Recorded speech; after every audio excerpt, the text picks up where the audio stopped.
Oh, gotta real hard to turn the mic on when I got these bad boys on. All right, welcome to Dev Weekend Day 2, the finaling. I gotta double check my audio because my audio doesn't want to work half the time lately. Okay, audio's working. You can hear me. Everything's good. Um, so we're about to play Infinity Knights Cross.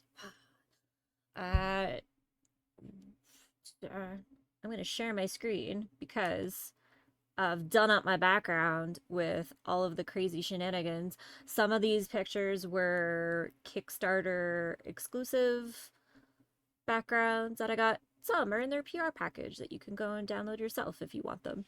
So those will be scrolling through as I talk. Um, I mean, right off the bat, the artwork is fucking gorgeous and straight out of the 90s, and I'm in love. Anyway, we will be, oh god, how do I type with these? Hmm. Eh. Basically, I have to kill time while Curtis gets his butt over here. Is the door closed? Why is she asking to go outside? Am I good to crawl through? I mean, yeah. I have no head. You don't have headphones. You forgot your headphones. The only point of today. Game require audio that bad? It's composed by Hiroki Kakuda. Yeah. Jesus. Anyway. I'll do a rewatch. I'm the only one who gets to enjoy the music then. Curtis has to sit in silence. Anywho, this is Infinity Knights Cross. This is by a new studio out of Australia called Time C Studio. It is founded, run by the three Goodrick brothers. We will. Why are you doing that, dog? um Anyway, we will be joined by Saxon Goodrick. He is the producer and the lead programmer of this game. This game is in pre-alpha. This demo was posted on Steam as part of their Couch Co-op Fest shenanigans, which is not going on right now, but I believe the demo is still up, I think.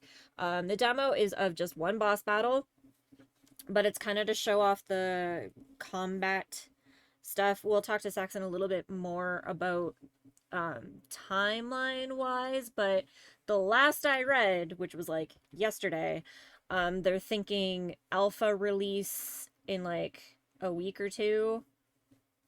They're going to start putting those out. Then there'll be a beta at some point, and they're hoping for full release by the end of the year in December of this year. So you can play their pre-alpha demo and wishlist the game on Steam by going to the Steam page. You can also follow them on social media. They're on Facebook and YouTube and Twitter X, and you should totally get a Blue Sky because that's where like half of our follows come from lately. It's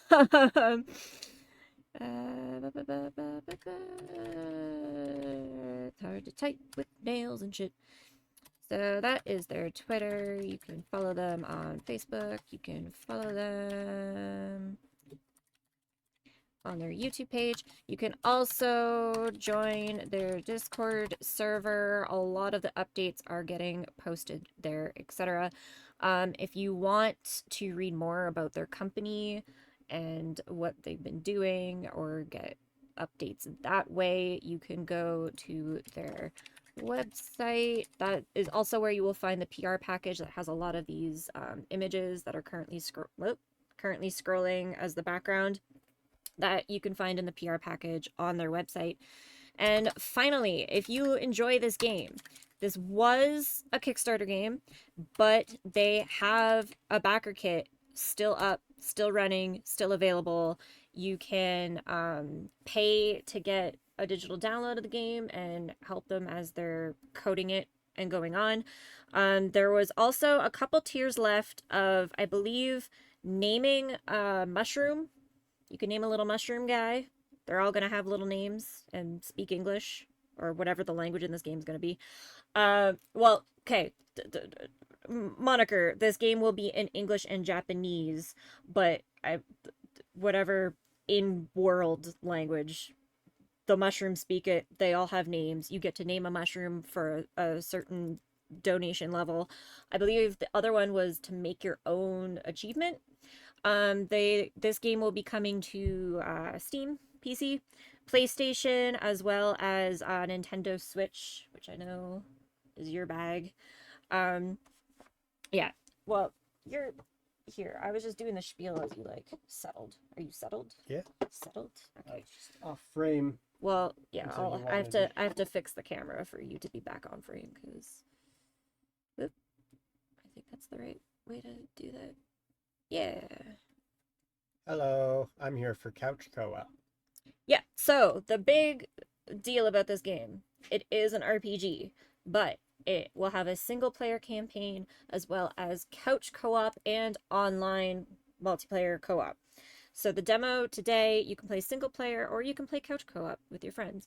So we brought Curtis in to show that shenanigans off. And now I will talk slightly less and we'll head on to Discord and call Saxon so that he can talk and answer questions and yada yada yada yada yada. Boop. Yeah, you won't be able to hear what he says either. Because you didn't bring your headphones. Hey You there. have to relay that info to me. Hello, Saxon! Hey, how's it going? Don't mind us. We have a couch co-op person who will not be able to hear anything that you say. So that'll be fun. Awesome. Okay, awesome. But we did bring him in for couch co-op. I'm also gonna switch from sharing my screen to the actual game capture so that we can. Yeah, I probably won't talk much for fear of interrupting the guests. Since you don't know what's Oh, going on whatsoever. Okay, I can actually hear that fine, but I guess because there's no headphones, you can't hear me. Hang on, I can barely hear you. You have to mess around with my volume levels for a second.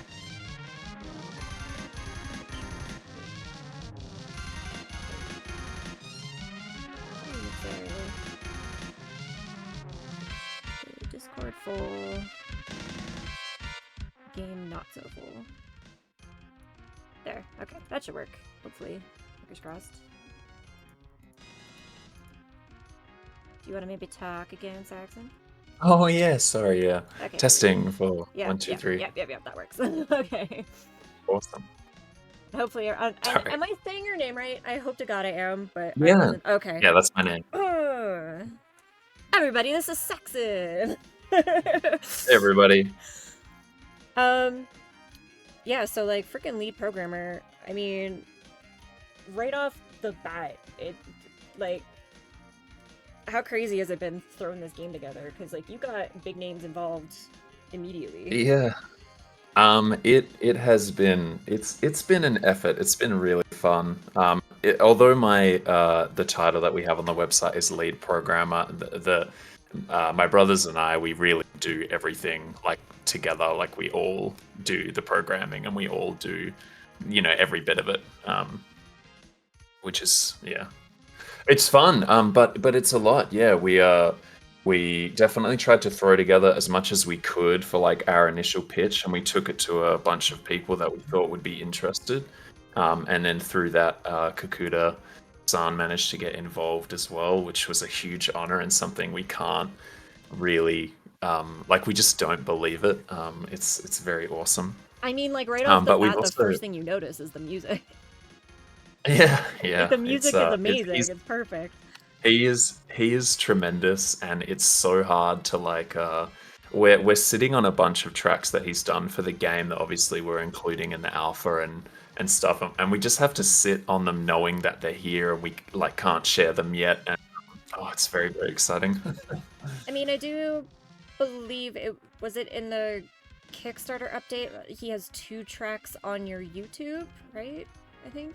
Yeah, it's the one that plays for this demo and the one that is part of the trailer. We've both uploaded those to YouTube, just so people can listen to them and revel in how great he is. Oh, he's amazing. Take my nails off because Oh that was yeah, immediately a bad idea. yeah. So the boss fight will start as soon as you touch him. So we figured that we would let people kind of control around in the Play lobby to get around. a feel for it first. I was Yeah. definitely doing that earlier when I was testing to make sure everything worked. Yeah, so you can change your character with right trigger. Saw that, yeah. But there's only the 2 characters in the demo.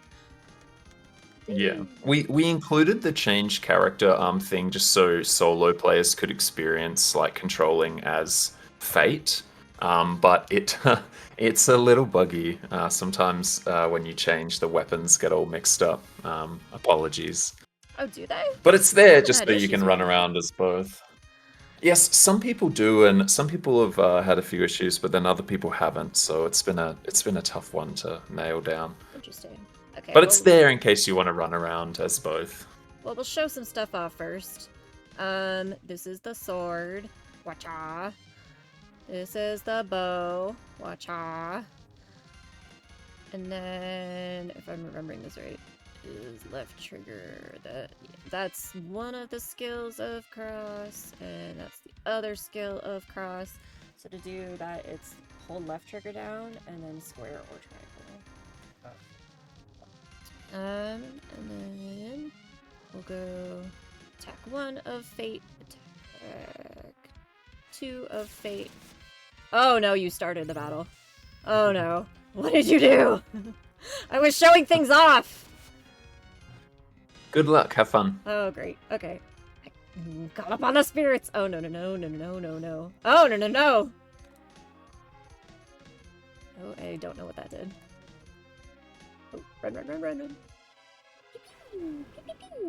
What? What? What? Now, do you know how many players are going to be able to co-op at a time yet? Is it going to be like a 4-player or a 2-player? Yeah, so right now, the game, well, obviously this demo is 2-player, but the alpha and everything beyond is 3-player. And the game we've always intended it to be 3-player. If there's like a want to include a 4th, I don't think it'll be too difficult, but for now we're pretty sold and set on like 3-player dynamic because it's kind of like an ode to Secret of Mana and some of the older co-op games, and they were all 3-player. And a lot of the story beats we've written also revolve around having 3 players in the party at once. Yeah. Are you doing more damage than I am? I think you are. Oh, good. And I totally missed my attack. Sorry, it's hard to focus and attack things at a time. So for anyone who wasn't part of the Kickstarter, doesn't know anything about this, do you want to kind of like give kind of a more basic rundown of the game for them? Of the whole game? Well, I mean, like, Yeah. this is an RPG and blah blah blah blah blah. Yeah.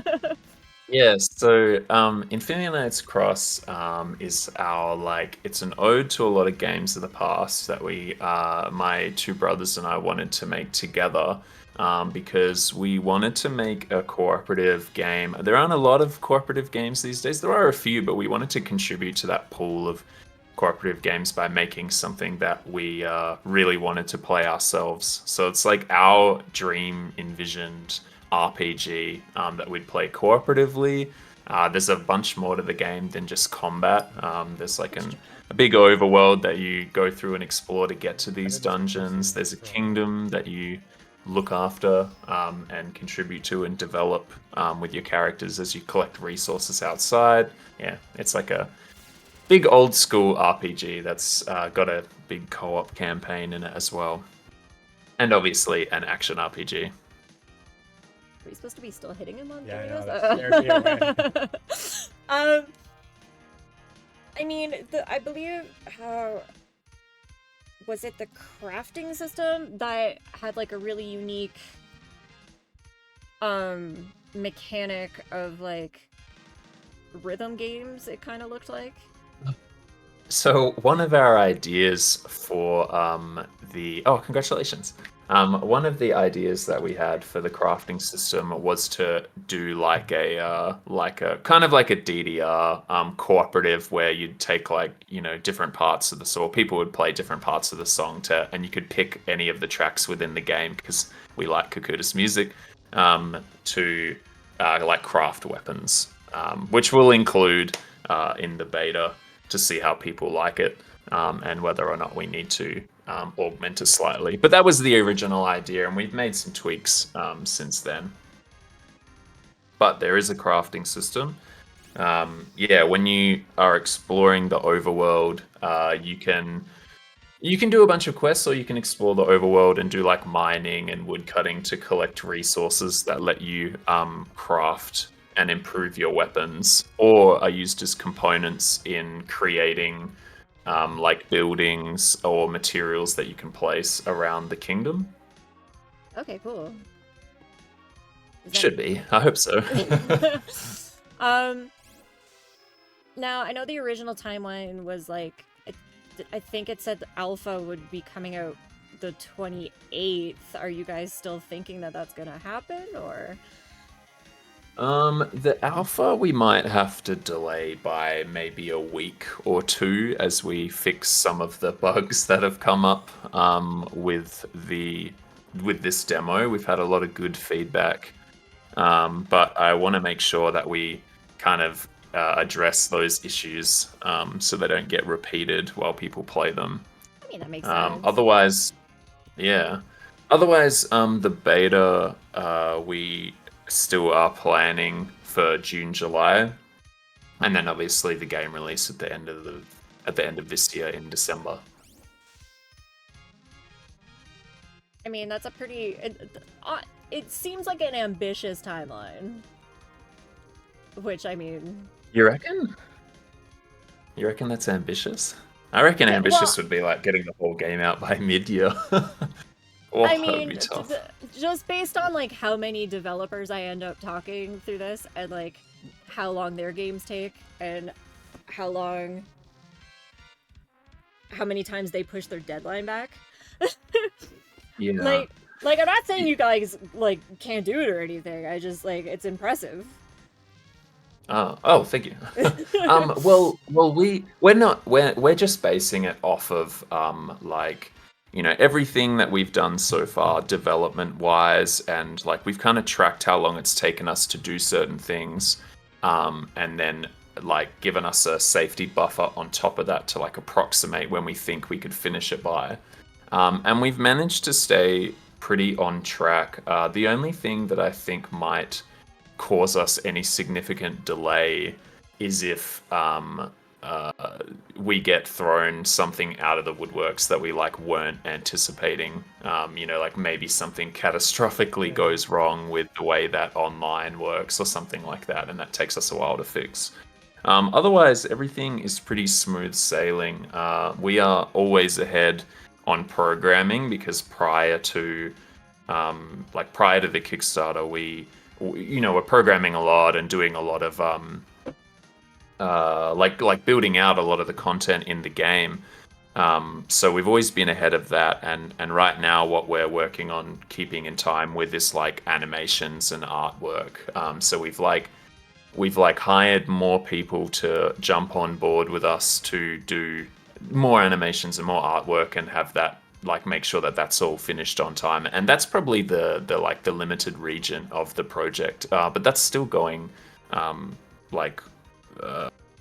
plan. You know, that's going along smoothly as well. So I don't we've kind of allocated time in case we have these like blips that pop up. Otherwise, everything's been going pretty smooth sailing. So I don't think December will be too much of a problem. And if it is, then we'll get ahead of that early with like our Kickstarter updates and stuff and keep people in the know. We try and do big monthly like info dumps on where we're at and what's going on.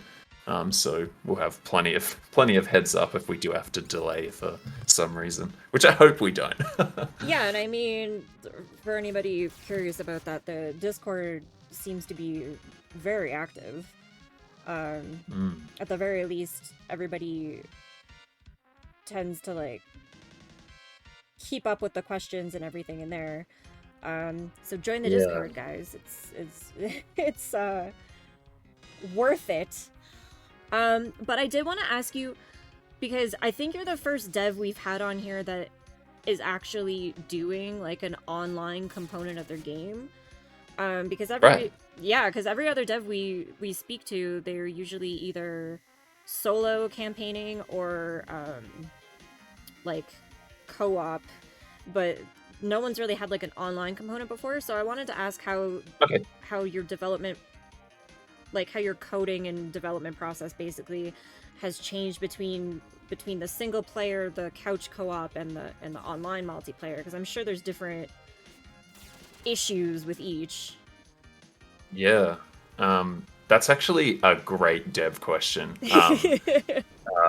Yeah, like there's a lot to talk about there with that. But I'll try and keep the overview brief.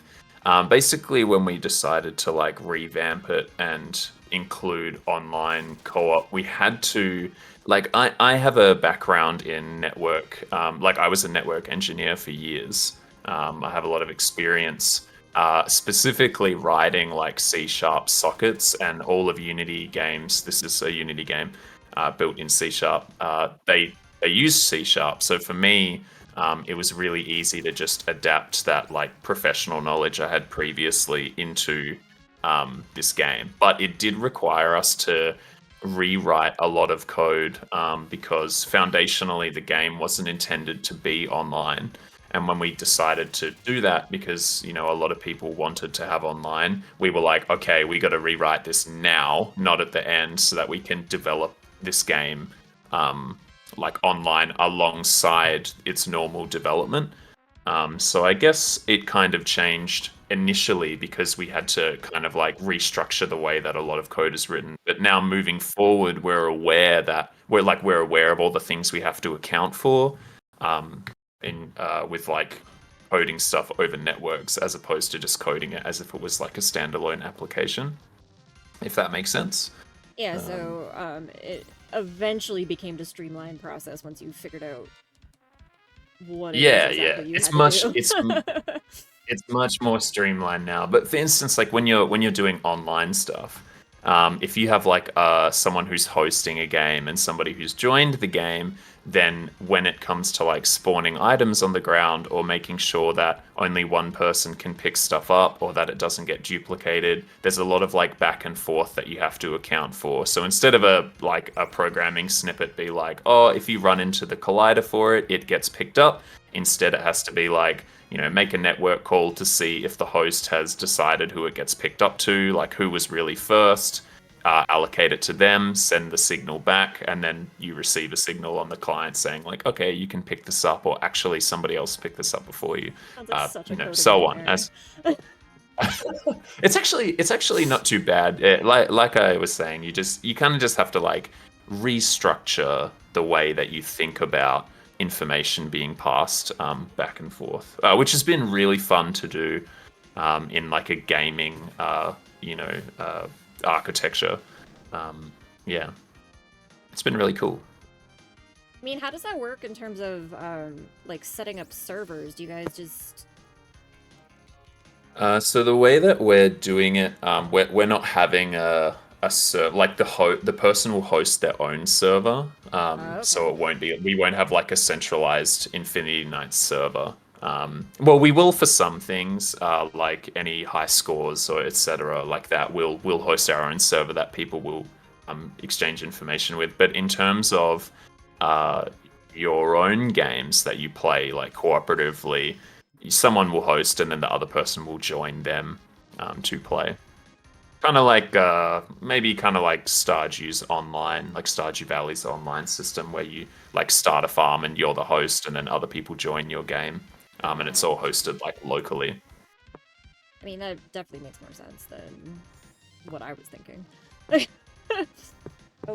Or you could host one online and give you greater control over a lot of stuff, but it's a lot of effort, and also it's very expensive for indie devs to do. Yeah, that was my first thought when I was like, oh, they're making it online now. I was like, that's gonna eat. Oh, how did you do this so fast? Skill. All skill, baby. You're the worst. Why do I invite you here? Speaking of, kind of after this round, I might crawl through so I can kind of hear what everyone's saying Oh, and yeah. go ask questions, like kind of in the chat. Ask in the chat. Yeah. Yeah. Okay. Well, that's fun, I guess. I will say though, like the graphics in this game are beautiful. I know it's kind of pre-alpha. It said like they're maybe not all finished, but beautiful, and it plays really well. It controls really good. Like I love God, I'm like almost you have, dead. yeah, like that little slide almost, like kind of at the end of your run. Like that felt really good and fun to control and play. So That is so That's kind my of you, 2 and thank you cents. so much. He says that's so kind of you, and thank you so much. I'm about to die. No. It is, yeah, it is obviously still a work in progress. But there isn't too much. Like there is a lot to change, but also a lot of what you see. Yeah, this is very much the style, and That's our first time. it yeah, you get it. Scoot out. Do you want to scoot out with me, or are you gonna stay here? You can take the dog with you. She's not wanting to stay still, Ready? which Ready? makes boss battling difficult.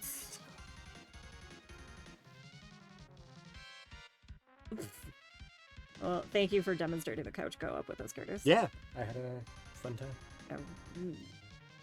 Bug off and go ask questions, I guess.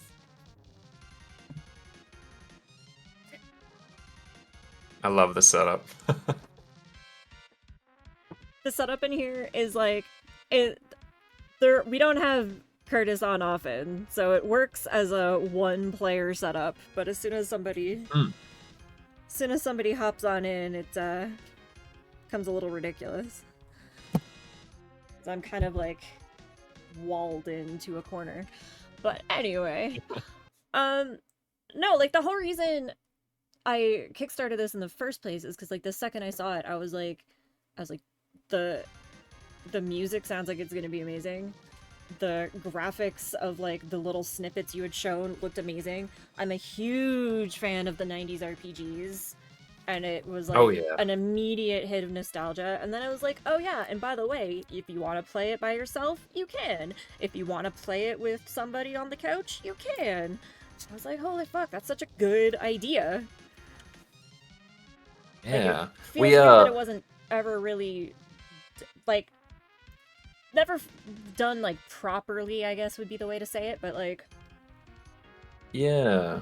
Well, I mean, obviously, like I talk about my brothers a lot, and it's because we grew up together. We play games all the time together, but the amount of cooperative games, like we can just exhaust them so easily. So we wanted to make an experience that was like you can play this whole thing like you can sit on the couch and you're both main characters and you both feel like you're contributing to this story, but then also we didn't want people to feel like they couldn't play the game by themselves. Like this game is totally a solo player game as well, but you can just play it with up to 3 people and you can all sit there and like push through this campaign, because that was really important to us. And yeah, I don't know why there aren't more games like that.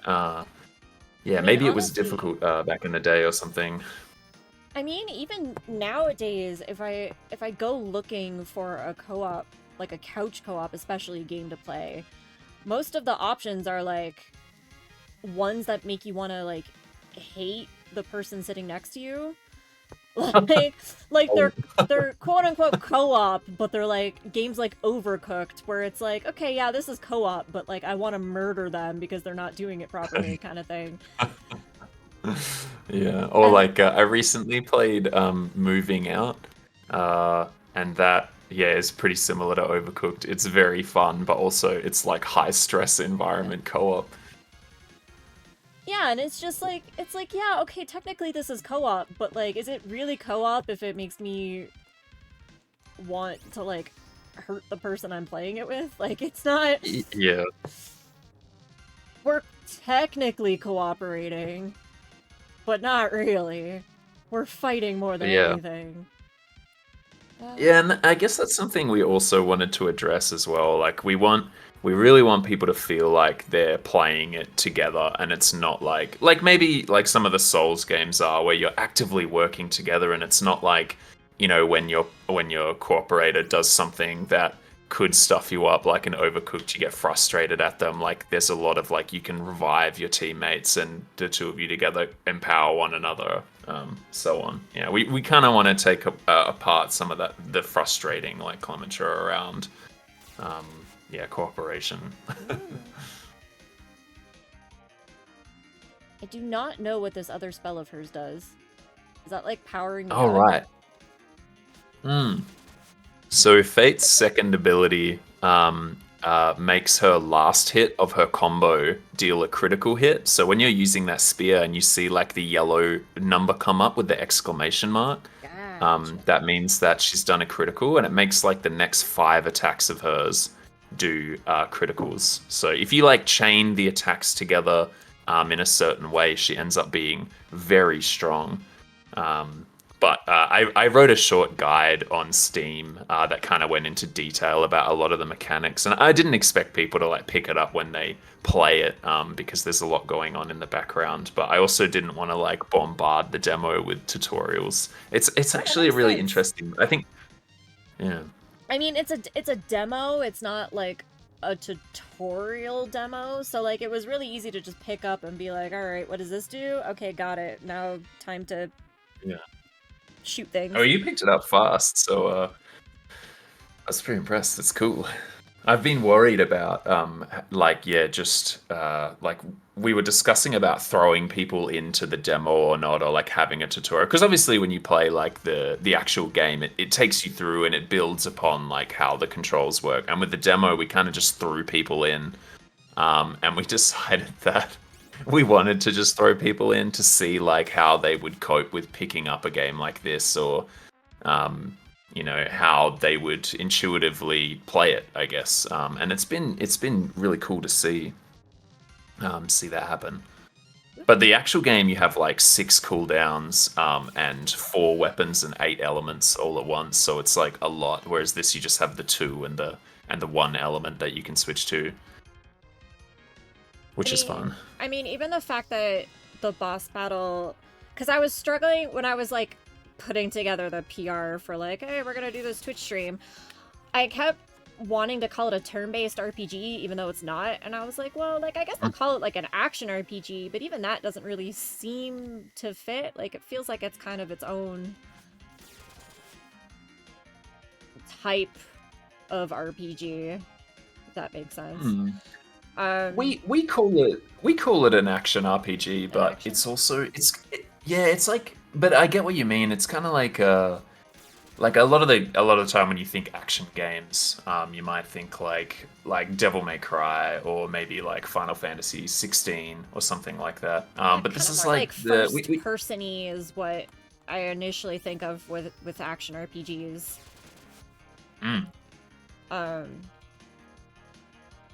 Whereas maybe we call it yeah, an active RPG. yeah, something like that, because it kind of uses like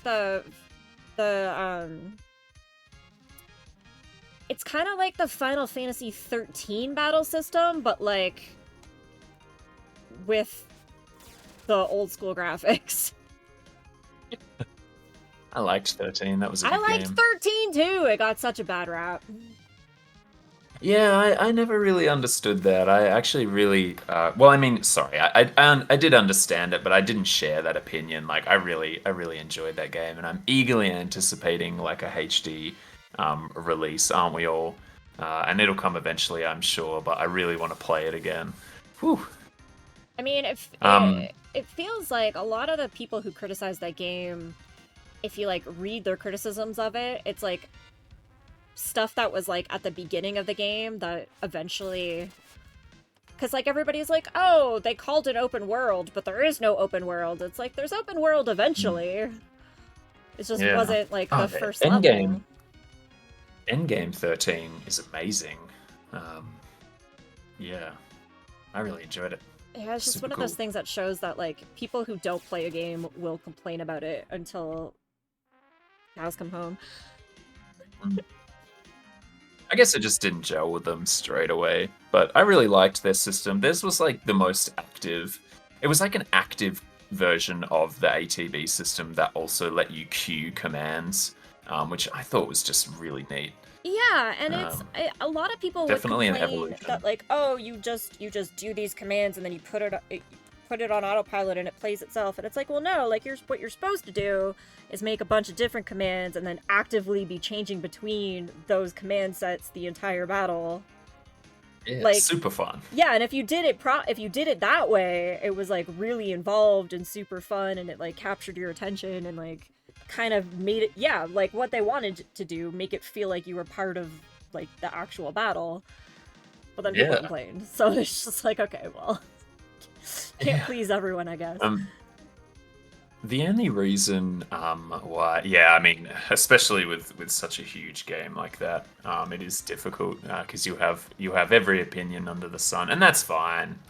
I just personally really enjoyed it. I thought it was an excellent game, but it's hard. It's really hard to get me to say that any game isn't good because I find like a lot of the unique parts and like the key parts of games really enjoyable, and that's like what I'll focus on.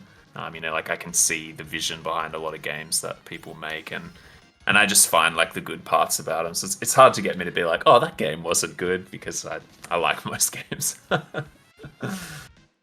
Don't we all? I mean, yeah, fair. One of the things that the combat in this game is kind of a hybrid between some cooperative games that we love, mainly Secret of Mana and Final Fantasy XI, but it also takes a lot of inspiration from Diablo 3 specifically as well. I don't know if you've played Diablo 3 before. I haven't played much of the Diablo games, but Right. I am They aware. Yeah, there's a lot of inspiration from Diablo 3 specifically, just in the way that like characters have cooldowns, and like different elements give different powers behind them, and there's like a lot of switching between like those like active like gear sets and classes and stuff. Well, I guess characters in Diablo 3 it would be, but in this you can actively switch between weapons the same way. Huge inspiration if you've never played it. Diablo 3 is a fantastic game. If you ever do want to play a cool co-op game, launch that during one of their events. They do events like every 3 months, like accelerated game modes, and it's a pretty fun time. 3 months, my god. Don't know why I'm plugging Diablo 3. I mean, if you guys, now that you guys have switched to more of a like, oh, we're online, etc., do you have plans to down the line do in-game events or like We do.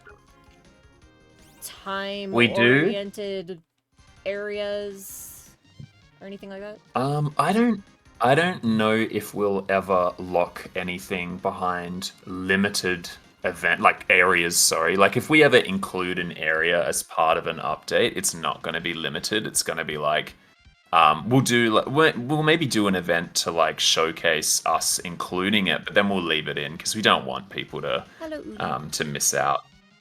Yeah, But we we have do another have dev currently making an RPG where like for the whole month of October there's like a Halloween island that you can go to that has Halloween related item drops and like Halloween related quests and stuff, and then in November comes and the island disappears, so like if you want the items you can only go there like 1 month of the year.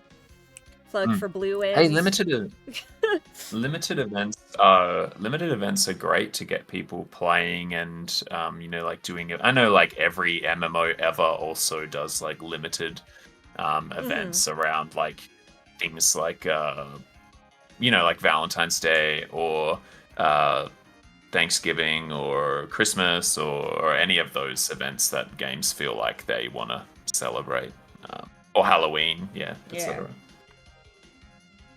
And we'll definitely do a few. We have some ideas for events post-release, but they're all a big secret. Ooh. Secrets. Yeah. But we will be contributing and developing more of the game after we release it. It's not just like a standalone entry. This is like a compilation of a lot of stories and ideas that we've had for years, and this is like an introduction to the universe of the Infinity Knights. And we want to, expand on that, and we will through like successive games, hopefully, if this is successful enough, but also through like content updates that we do as part of Infinity Knights Cross, which should be fun. I'm looking forward to doing that as well, because even with this demo, there's been a lot of like feedback and interaction from community, and being able to like grow that and do events for even just like the community that we have in the Discord right now, and the people on Steam who play it too, like being able to create cool events and chapters that explore like the characters more, are just like, that just sounds super fun to me. So I'm excited to do that eventually as well. I mean, the more you talk, the more like ambitious your team does seem to be. Because like if you're like, yeah, we're gonna turn this into a series, like that's good news for me. Because like when I find a game I enjoy and then they never update or they never do another one, and then it's just like, okay, well, I guess I'm playing this game over and over again for infinitum. Like, Yeah. so Yeah. it's Well, I mean, cool if there's plans to like turn it into like a whole series. yeah, we definitely have the ambition to, whether or not it's like popular enough. Like we'll see. We're very very lucky and very humbled to have had the reception that we have so far. But if the game releases and people want more, then we will do more. But a lot of the stories that we've written behind these characters are years and years in the making. So if we can, we want to, do as much as we can. It's not just like, that's why the game isn't just called Infinity Knights. Like there's an onus on Cross, who is the main character of this game, because his story is like the first one that we want to explore out of a lot of the characters. So the intention's definitely there. Yeah. And I want more. I want more. Like, I guess we model a lot of what we want to do after what we want to. Like, I want more series to follow, like game series. I want to be part of more stories. And part of it is like, well, if you want to be part of it, contribute and make it as well. So we're going to make one to help, fill that gap, or maybe try and inspire others to do the same, because that's what we want in games. We want more series that we can follow along with and play over time, and experience the worlds of of all these great ideas that people have. I mean, that seems like a good And hopefully ours can. method of getting shit done. Be like, well, yeah, we wanted it, so Hopefully. we made it. We'll see. We'll see. I mean, it seems it's to be working for us so far. Yeah. Yeah. So I saw a question in the chat that said, "Is this game going to be PC or consoles?" And it will be on PC and Switch and Xbox and PlayStation. Yeah. Yeah, you Just guys. to answer that You guys question. can currently, if you want, head over to the Steam page and wishlist it, because that helps them significantly just by wishlisting the game on Steam. Is the demo still available? Because I know it was up for the couch co-op thing, but like, Yeah. are people still able to grab it if they want it? Yeah, they can. can? We're keeping it live until like Thursday, Friday next week. Depends on your time zone, but the 27th. Because originally we were going to take it down and then a day later launch the alpha. But like I said, the alpha might be delayed by like a week or two. but you can still play the demo up till Thursday. The Couch Co-op Fest was great, but also definitely not long enough. And we know that there were people, even in the Discord, that wanted to play it but didn't have the time. So we were like, you know what, we'll just keep it open. I mean, I honestly For didn't even longer, know so that that Couch people can. Co-op was Couch Co-op Fest on Steam was a thing or going on until you guys posted about it in your Discord. Oh, right. And then I Yeah, was well, like, actually, oh. we actually didn't know either, and it's like if there's any event that we could get behind, it's a couch co-op event. Like, yes, Yeah. that's what we want more of.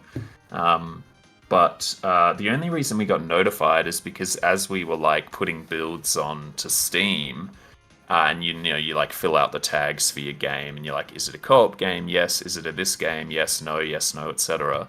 It like automatically flags events that you might be able to like involve your game in. So we got a message from Steam, and they were like, "Are you going to sign up for the Couch Co-op Fest because your game's eligible?" And we were like, "What is the Couch Co-op Fest?" And we looked into it, and it's awesome. There's just like it's just nothing but games you can couch co-op, and there are quite a few entries on there, which was amazing to see. But yeah, I didn't know how. I didn't know how I didn't know that that existed earlier. But the more you know, I guess, you know.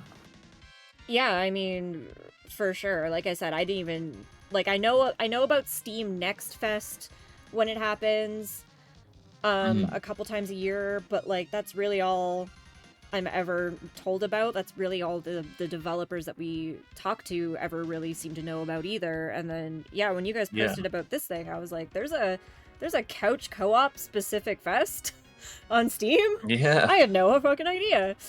Yeah. Curtis is The asking, next looks like there are some mini games involved. Is there like an arcade kind of area, or are they themed boss battles? Something else? Ha ha ha. That's also a good question. Yeah, the game is filled with mini games. So, I mean, I know I've referenced the FF games a few times, but I'm going to reference them again. Final Fantasy VII, the original, is a great example of a game that's filled with other games. Or maybe even take something like Ape Escape, right? Like Ape Escape is also a bit of a inspiration there. There are so many little mini games that are like short but really fun that exist alongside all of your normal play, and that's something that we all really liked. And my younger brother Tyrone, he kind of headlines that department of mini games. Where we just want to make sure that you can, while you're out adventuring, you start fishing and you play a fishing mini game, or you start woodcutting and then there's a mini game that lets you collect resources, or you go and mine and then you collect resources through mining, or you can like challenge players to a mini game called Gem Break where you like lay down gems, and it's it's not confusing, but you'd have to see it to kind of experience it. I guess if I explain it over chat, it might be a little much. But yeah, there's a ton of mini games that we have littered throughout the game, so it's not like an arcade area. It's like they're kind of interwoven into the game's normal play, if that makes sense. But we like the idea of, we might think of a cool idea that we don't want to turn into a game, but it's easy enough for us to knock out in like a day or two, that we can just chuck in as a way to do something. Like maybe it's a way to like organize the troops of your army in the kingdom or something, or it's a way to collect resources through woodcutting, or to craft, or whatever. When we have these little ideas, we kind of just throw them in and say, oh, it's a mini game, and then flesh it out, include it, and then weave it into normal gameplay. I mean, kind of along the same vein, because I know a lot of games of this style from the 90s and the early 2000s had like a casino. Would you guys maybe have a casino? Oh, maybe. We're a little against. Gambling? Not against. That's the wrong word. But yeah, like Video game gambling is an interesting one. Maybe not in the sense that like it would actually be gambling, but like how some games have, where you can like pay a fee to have an attempt, and then with that attempt you can like win more, I don't know, currency or anything. something like that. I mean, Yeah. like, It depends. I always thought it was weird that those games had, because like even Pokemon has a casino where you're like Yeah. playing the slots and like really getting Yeah. into it because it's like the only way to get certain TMs and stuff. Yeah. Well, I mean, maybe something more like Ape Escape 2 has a gacha machine where you put coins in and you're given something Yeah, randomly gachas. that helps complete your collection. Mm-hmm. But it's like it's random in a sense of like what you receive, but you always like you eventually you'll always finish the collection. It's not really Yeah, gambling. Shenmue does something similar, although you could get duplicates in Shenmue and then you could sell them. And then Oh right. more recently, Astrobot did a similar gacha Oh. machine Mm. where like I that think was how you got Astrobot's little collectibles and. Yeah, I think Astrobots actually takes a lot of inspiration from Ape Escape 2's. I saw a lot of parallels, maybe just because they're both like 3D platformers, kind of. Well, Astrobot But I saw, was like a love letter for those kinds of games, so it took an inspiration yeah, from like all of those games from the 90s. So yeah, yeah, true. That was fun. gotta get money for the bike in Pokemon somewhere. Pokemon Casino is gas. Gotta get that Dratini. People are all for the Pokemon Casino, apparently. No one finds yeah. that weird. No one found it weird. That you were getting a little too into Yeah. the slot machines when you were like 9. Well, that's something that we're also trying to be like aware of as well. Like we don't want to include things. We know that like we played games like this when we were like 6, 7, 8, Yeah. years old, and we're just like conscious of that.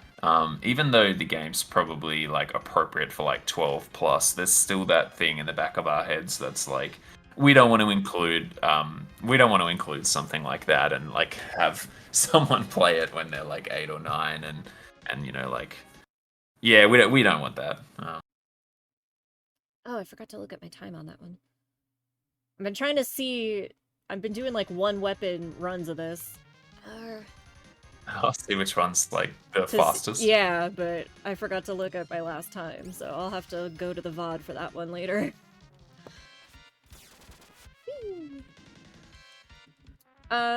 And then I know I had asked you and you guys had said you were trying, but are you like moving forward with trying to get in TGS? I have no idea how getting a booth at TGS even works.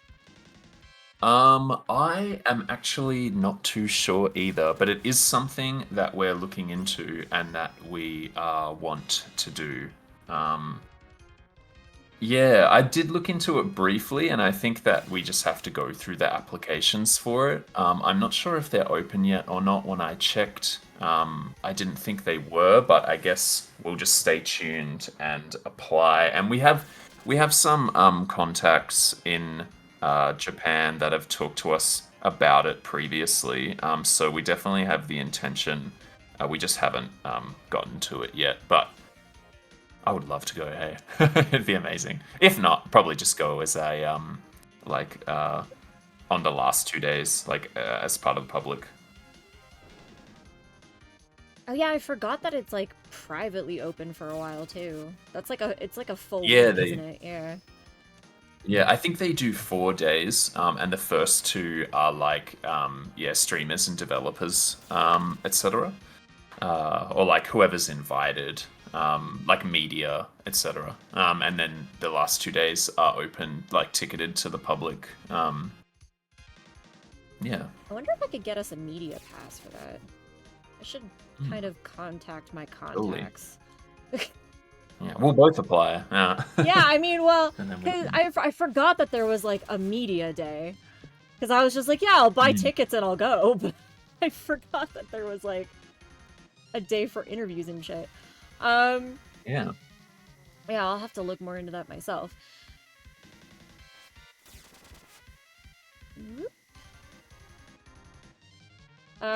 Cause oh god, there's people talking in chat and I'm trying not to die.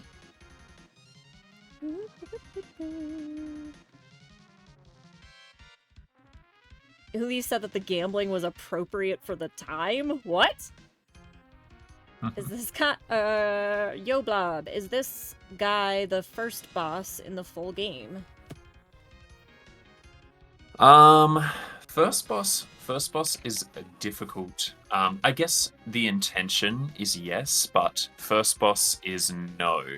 I don't know how familiar you are with the Souls games, but there is the option of just going off and fighting other bosses anyway.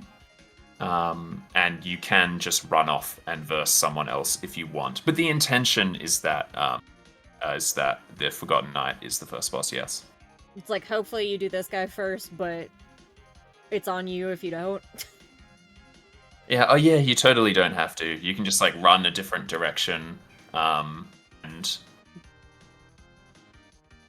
yeah.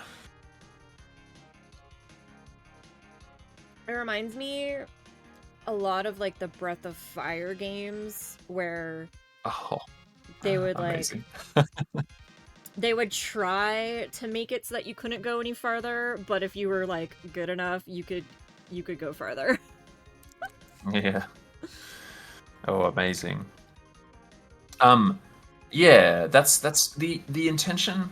I don't like using this term, but a lot of games have a lot of RPGs, especially, and there's absolutely nothing wrong with it. I love RPGs, but a lot of them are, in a sense, linear. Oh, do I have to repeat what I said about the boss? Should I? I think yes. I mean, yeah, I guess. Sorry. Some people got... Yeah. This is why you should subscribe, people, because then you wouldn't have seen the ad and you would have heard the answer the first time. So the answer-wise to the boss, very briefly, is that the intention is that it's the first boss, but it doesn't actually have to be in the same way that maybe with the Souls game. I don't know if you're familiar with the Souls games. You can just go and verse. You can kind of just run off and verse someone else if you want to. Like the intention is that you would go and verse him first because you're semi-directed that way with one of the first quests, but you totally don't have to. And then what I begun to start saying after that was that a lot of RPGs are very linear, and that's fine. But the way that this game works is it's a little less linear. You can pick up quests that relate to the story with different characters and kind of go at them in whatever order you want to do them. So you might start the game in the kingdom and run one way and actually I don't want to spoil anything, but you might be directed towards fighting the Forgotten Knight and continuing that quest line, but then instead you just run the other way, run west instead of east and continue, you talk to another character and they're like, oh, we've got to go to XYZ, let's go, and then you go and fight different bosses and so on. The intention is we kind of wanted to create this drop in, drop out cooperative experience that's similar to maybe Enter the Gungeon, where you can just start and go and just immediately start playing. And when you start this game, you can either run up and continue the quest line in the main kingdom.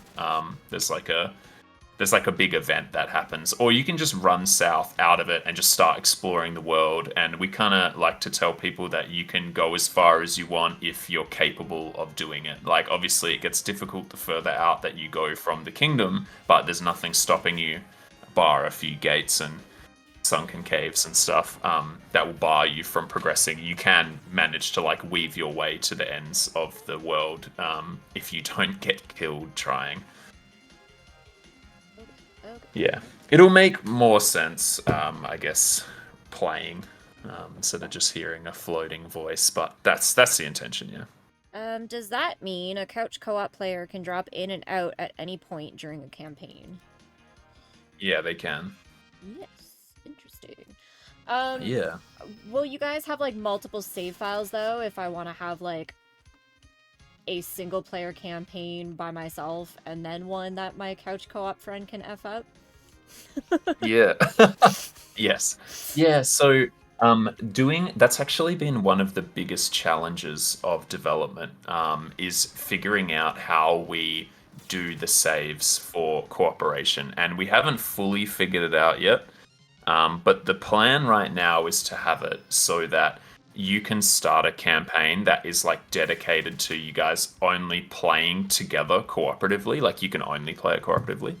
But then we also have a drop in, drop out mechanic where you're allowed to just sub in as one of the host files characters, so you can just play with their progress, or you can jump into the world and play as one of the characters but with your own progress. So you can either both progress your own files, you can progress a cooperative file that you've started and you're playing together, or you can just choose to drop in, drop out to the host's game and help them progress theirs without any like lingering commitments and stuff. You know, like if you have friends and you just want them to jump in, you spawn in the kingdom, you run out, you go and, you know, destroy stuff in the overworld, collect resources for them, fight bosses, dungeons, and then go home and hopefully also get the game.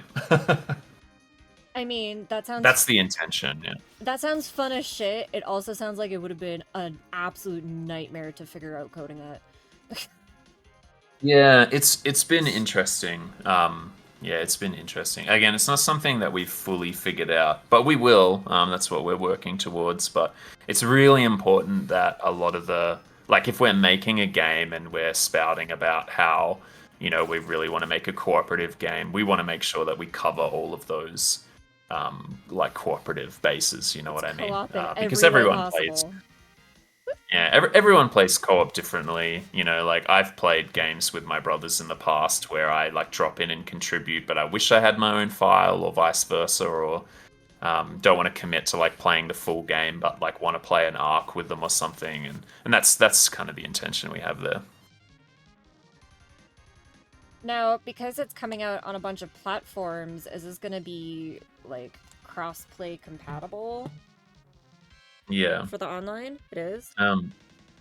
Yeah. So the way that we've done the way that we've done all the network calls, we're anticipating being able to do that, but it's something that we have every intention of doing, but I actually can't make any promises because we haven't tested that at all. Like we have done all our testing. We've done all our testing like just on PC. And it's definitely our intention to enable crossplay, but we actually don't know how difficult that is to do. So I don't want to say, oh yeah, we're definitely doing it, because it might be, I don't know, impossible. Surely it's not impossible. Like people have done it before, but I haven't looked into it and I have no knowledge of the process. But it's our intention to be able to do that, because again, it's a game about cooperation, and I know friends that like I have a lot of consoles, but like they'll only have a PlayStation and I'll have bought the game on like PC or something like that, but we still want to play together. So then, you know, I don't want people to have to like buy copies on every console just to play with their friends. Kind of like goes against the spirit of cooperation. Yeah. So that's the intention. Okay, cool. I mean, like, the crossplay is definitely a selling point for some people, because I know, like, even though, like, I have every single bloody system, like, Curtis over there only has a Switch. So whenever I'm like, oh, you should play this game with me, he's like, is it on Switch? And I'm like, I think so. And then he's like, is it crossplay? And I'm like, damn it, I don't know! Yeah. I don't play a lot on Switch. I play mostly PC and PlayStation, but, like, it's definitely one of those things where it's just like, well, I want to play with you, but, like, if it's not crossplay, then I can't really do it. Yeah. We'll try our best. We'll try our best, and we do have every intention. Yeah, but we'll see when we get to it, when we get all our test consoles.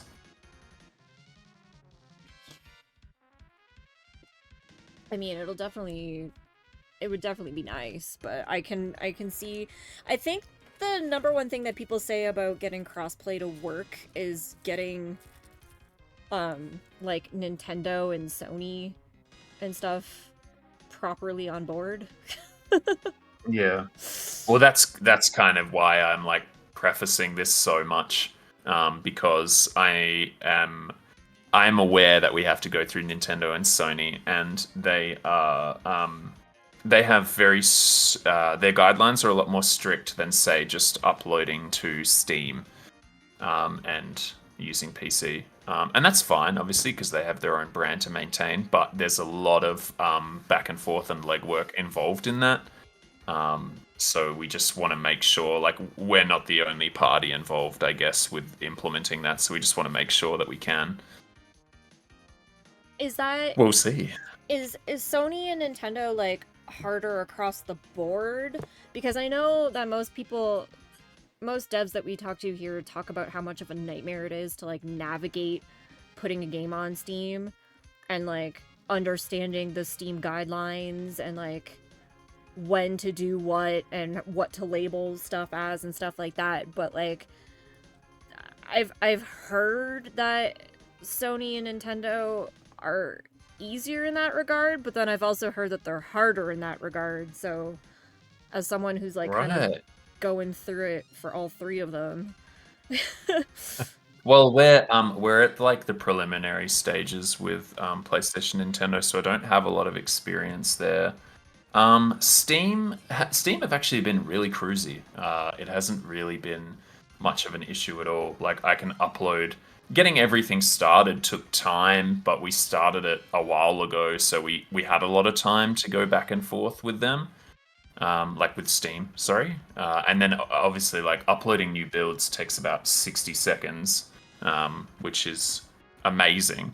Whereas I'm not really sure how it works with PlayStation and Nintendo yet, but I do know that their reply times are quite a bit lengthier than Steam's are. So I guess the only thing that I could really contribute on in terms of comparison is like if you are doing stuff for PlayStation or Nintendo, like make sure you have a lot of time because they're very very busy and they take a while to like review builds and I guess check everything that you've submitted is in line with all their stuff. Whereas Steam's turnaround is like their initial turnaround is like a couple of days, and then successive builds they just let you do them. They don't even check them. So yeah, if I ever want to like make edits to the Steam build, it takes like a minute for me to upload something new and publish it so that people can play it.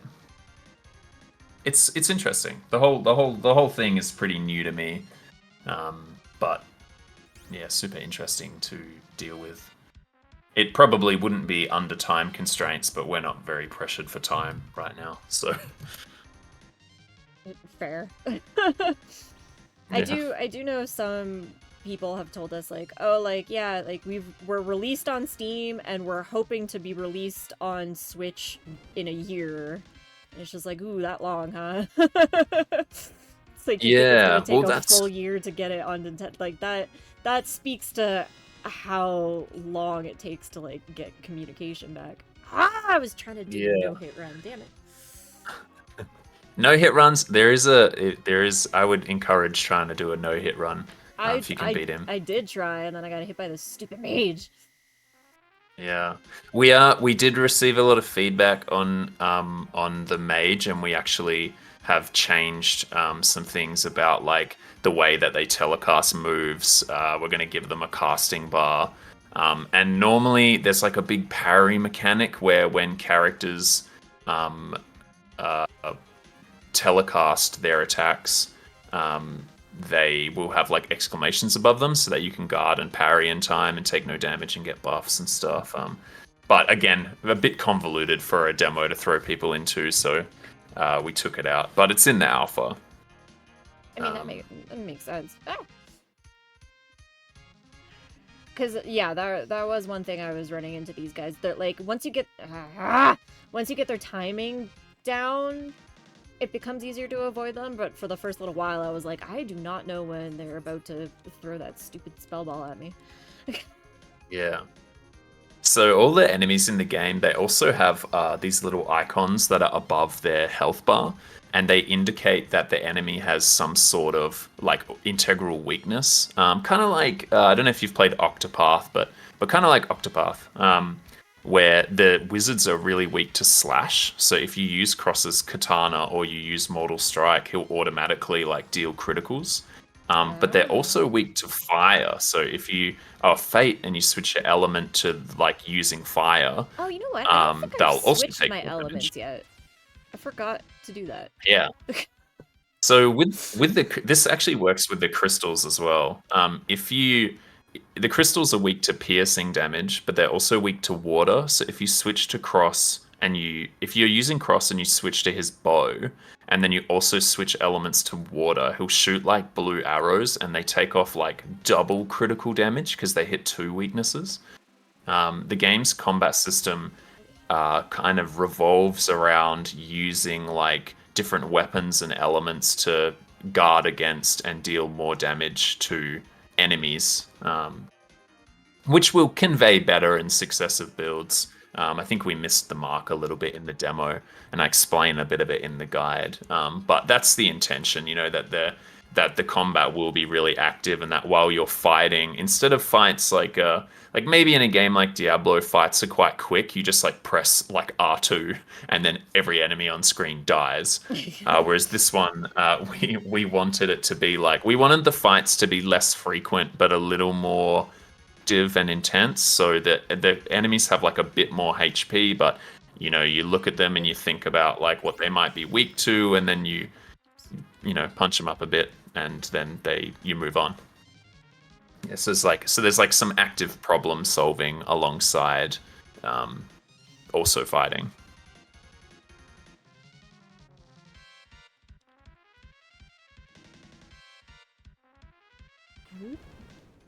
Yeah, nice. Yeah, that's it. Oh, I think This the is video's how delayed. Curtis was Sorry, but kicking I'm my what. butt Yeah. earlier. I Whether think he the did I it on think the purpose or video not. I'm seeing. Oh, sorry, I didn't mean to Yeah, talk no, over no, you. no, no, no. I'm sure there's a time delay. Yeah. But that's it. That's totally it. Yeah, you attack the like Fate's Spear with fire or Cross's Katana. Yeah, or you use Cross's like double slash special, and he just like decimates the wizards. It takes off a lot. Whereas if you use the water bow on the crystals, he will take off. Yeah, he'll take off heaps. Oh, look at that damage! Beautiful. I love it. My brain is short circuiting. Hang on. Yeah, it's a lot. We didn't want to like pour in everything all at once to people. Like obviously, when we play the actual game, it builds up to like talk about the flow of like changing weapons and changing elements. Whereas this, it's literally like, here's the boss fight, go. But that's fun too, in a way.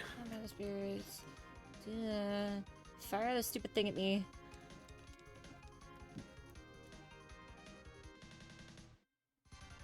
Ah, stupid swords.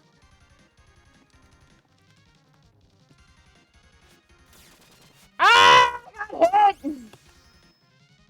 Damn it. It's funny because I can hear you before I see what happens. So I hear you go like, "Oh, I got hit," and I know it's coming on the video, and I'm like, "Oh no." We're all. Okay, so this problem is I don't have my timing down on this yet. Oop. Oh, my attack switch isn't, or my weapon switch isn't working anymore. Oh yeah, that can happen with some of the retries. We found quite a few like game breaking bugs, and one of them occurs from like if you keep the game open for a long amount of time, which obviously I super appreciate, but to reset it sometimes you have to like close the app and reopen it. All right, I'll do that before we try this again. Not the hammer. Not the hammer. Yes, spear. Fire spear. Whoops. Yeah, I'm excited to do like we didn't want to do it. We didn't want to publish too much all at the same time because I was a little bit afraid that it might be a bit of a train wreck, but we didn't include all the online stuff because we wanted to keep it like in line with Couch Co-op Fest. Yeah. But the next build that we publish will have online stuff, so it'll be cool to I can just like jump in and play that with you, which will be super fun Yeah, to do. absolutely. I'm looking forward to that. And good. Nope. Walk, walk, walk. I need to. My positioning for those stupid swords keeps getting worse. The swords, Should probably try to the dodge instead. swords, the swords are also our fault too. They're a little off center where they say they are on the AoEs, so it is easier to get hit by them.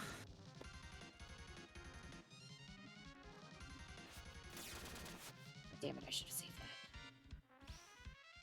Whoop.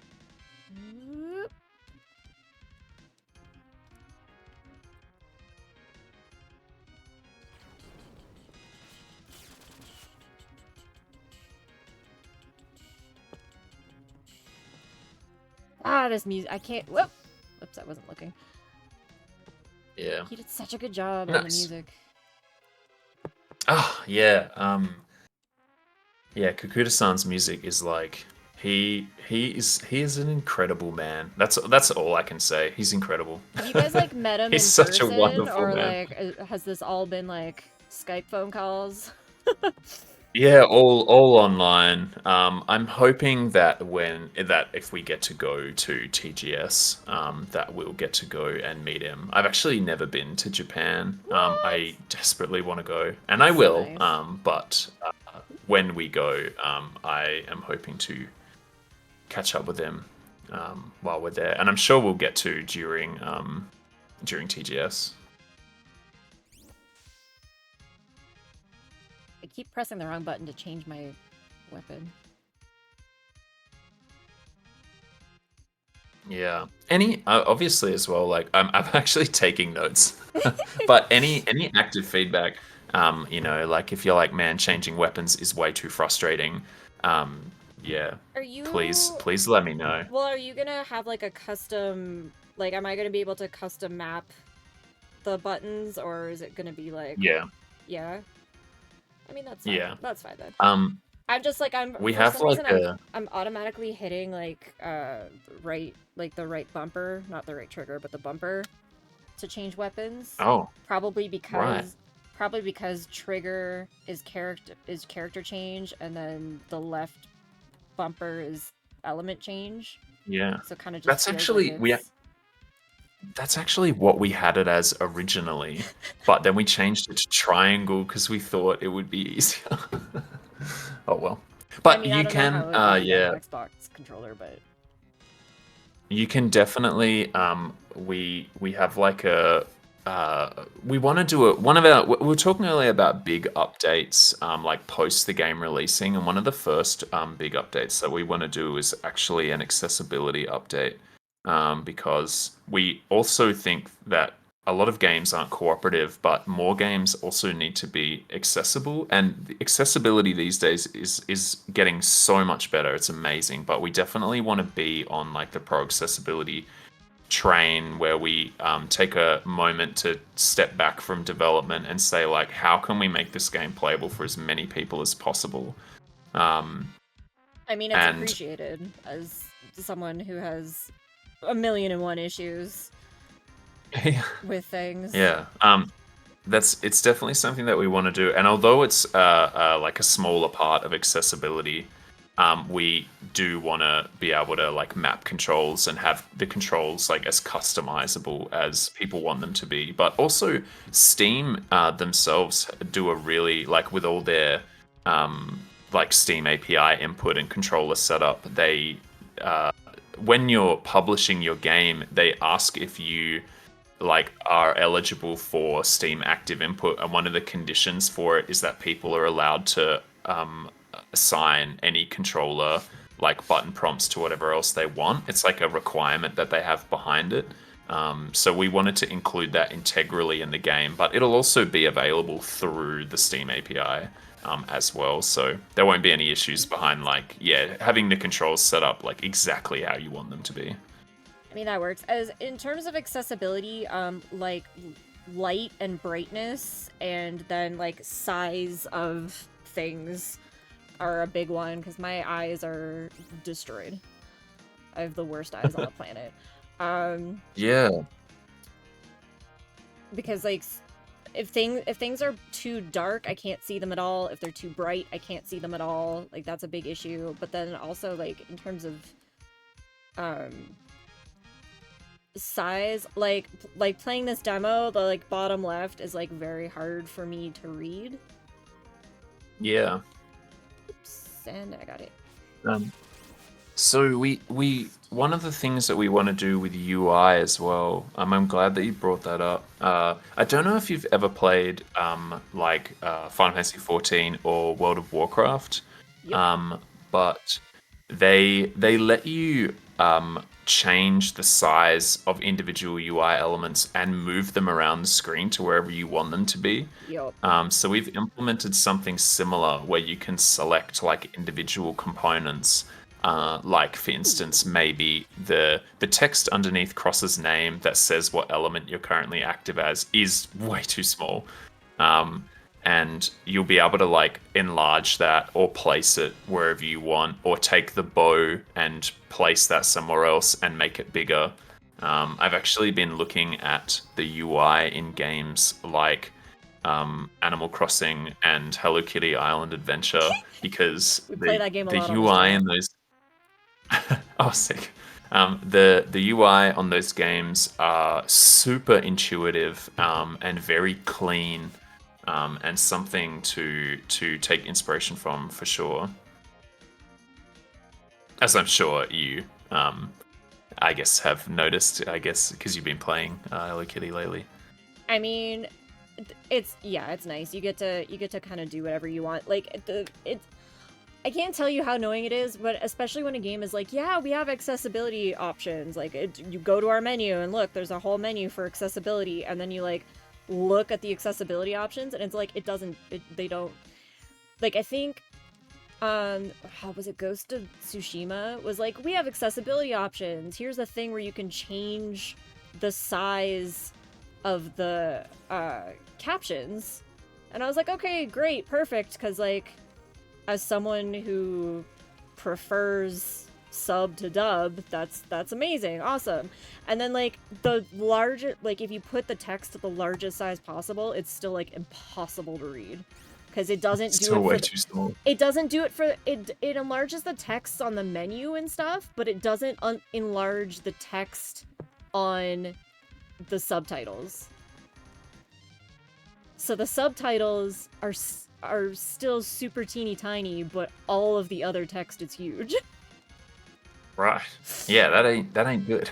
Yeah, no, and it's just like, okay, well, like, you claim to have accessibility options, but did you just like throw that in there to say that you had them? Because the options that you have don't do anything.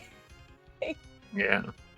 We have a big our foundation for the checklist came like our foundational checklist for accessibility came from a website called Game Accessibility Guidelines, I think it is. And it has like a good list of things that you should provide as like a basis.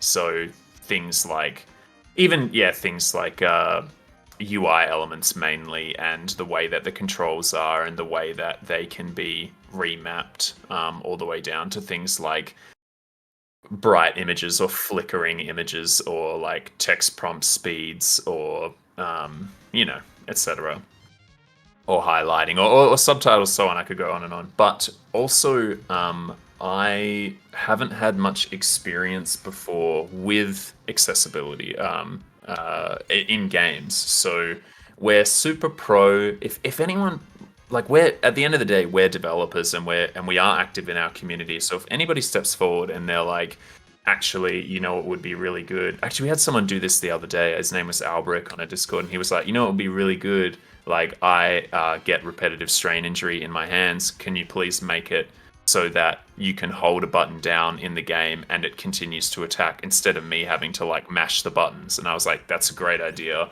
Like, of course, we'll chuck that in. So if anybody plays this game and they have like they wish it was different in a small way so it could enable them to play it, like, we are absolutely all ears. You can drop a line in the Discord or message me or send us an email and be like, you know, I can't, you know, like, I'm colorblind. Do you have a colorblind mode? And we go, oh, that's a good point. We'll put that in, you know, so that more people can play it. We definitely need help on that. Like, we're going to get lots of people to play test for accessibility and get people involved to make sure it's as accessible as it can be. But also at the end of the day, we need help getting it to that point. So if you do have suggestions, like, feel free to send them through or let us know, and we'll integrate them into our development timelines so that we can create like a better space for people to play games and feel more comfortable playing games. I mean, yeah, and if you need a playtester for any of that too, you can. I am 100% on board for doing any of that you guys need, because like I said, I have issues with brightness. I have issues with just like the size of lettering a lot of the times, and then it's a whole thing. Yeah. But I mean, I was definitely already going to get you involved, but yes, that's for nice sure. to hear. I am happy to hear so, because I'm already enjoying the demo. Obviously, I've played it about 7 million times already. Oh god, and the weapon change thing seems to be happening during the run, because I know you said that, like, oh, like, that's been happening a lot when, like, the game's been running for a long time, but we restarted the game, and I could switch like, when I switched to the bow earlier, it worked, but then at some point it stopped working. So there is something breaking it, like, mid-battle.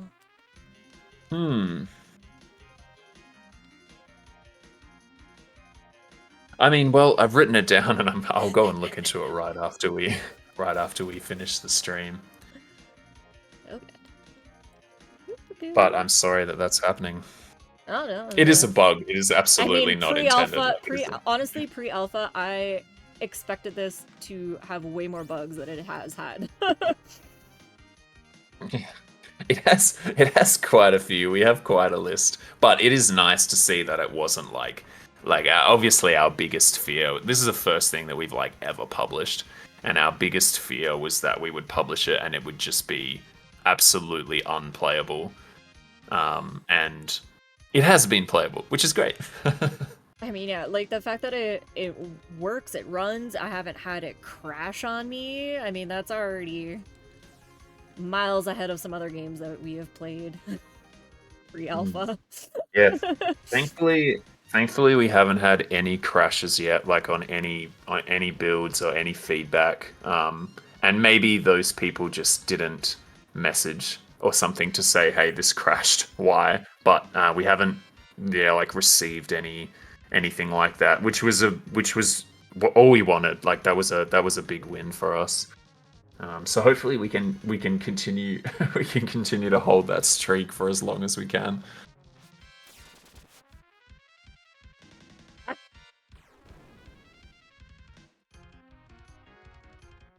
I will say that I hate these mages more than the boss. Yeah, they're a bit tricky. They're doing all of my damage.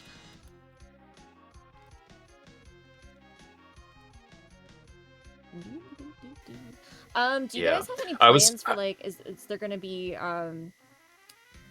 voice acting, or like partial voice acting with like cutscenes or anything like that?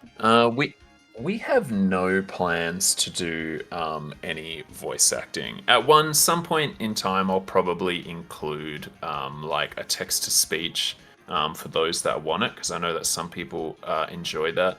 but we never intended to have voice acting in this game.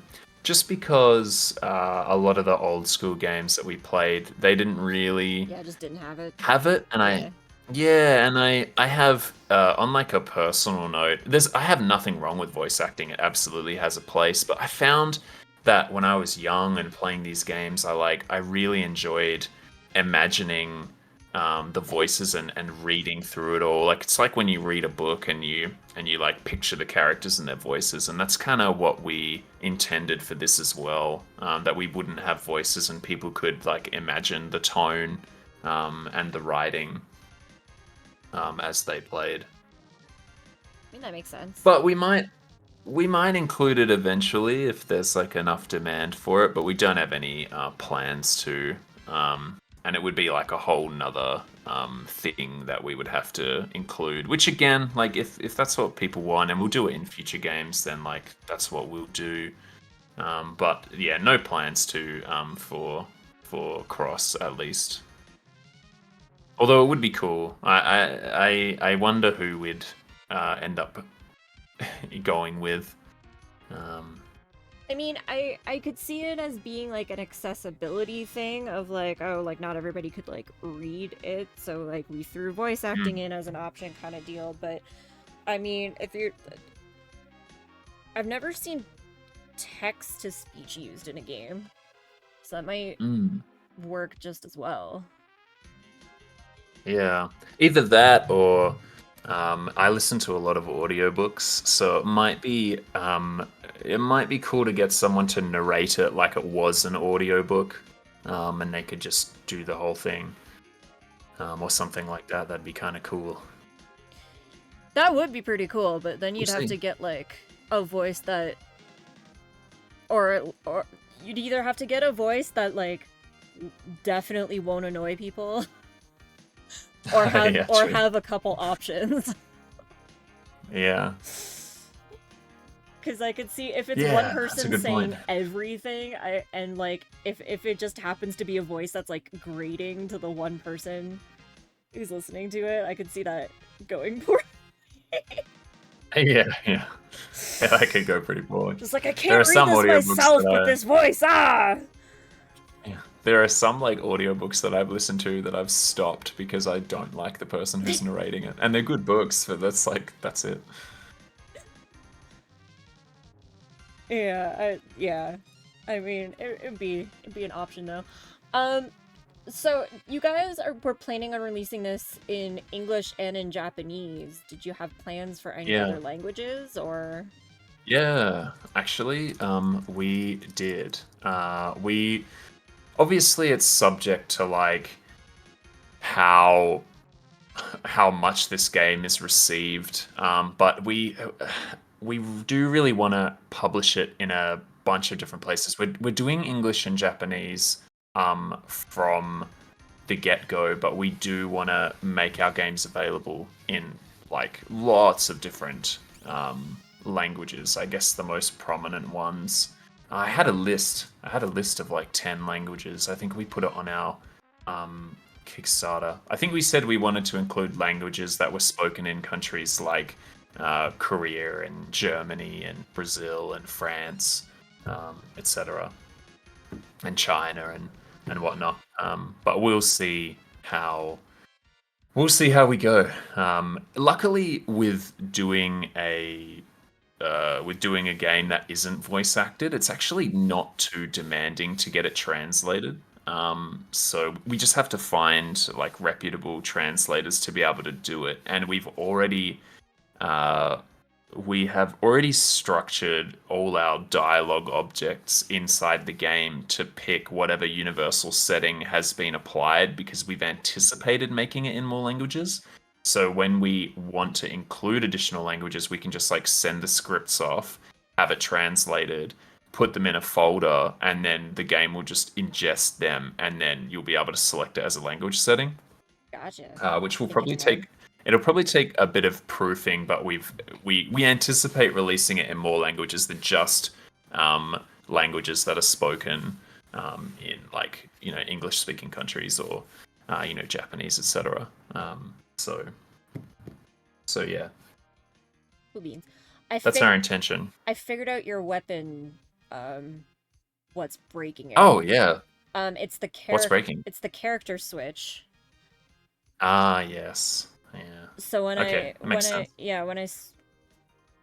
because I had full access to his bow and arrow, and then I switched to Fate, and then I just switched back, and it no longer worked. So Right. All right. I'll look into what's going on there. Yeah, there are some bugs with pausing the game and with switching characters, because they were like haphazardly written in.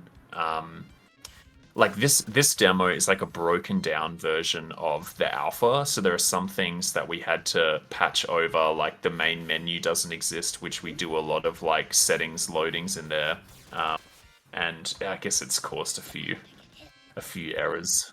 Like in the actual game, you don't actually like switch character on the spot. Like you press a button and you take over control of one of the NPCs who's in your party. So we had to rewrite that so that people were able to play as like both characters in the demo. But yeah, I've written that down, so I'll go and take a look into it. Sorry that that's happening. I mean, but it's fine. Even end game, it probably wouldn't even be an issue anymore because it, like you said, like you're not switching characters in the game itself. Yeah. But just in case, like you guys end up putting like a different demo out later or something where you can still do this, it's good to know where the problem came from. Yeah.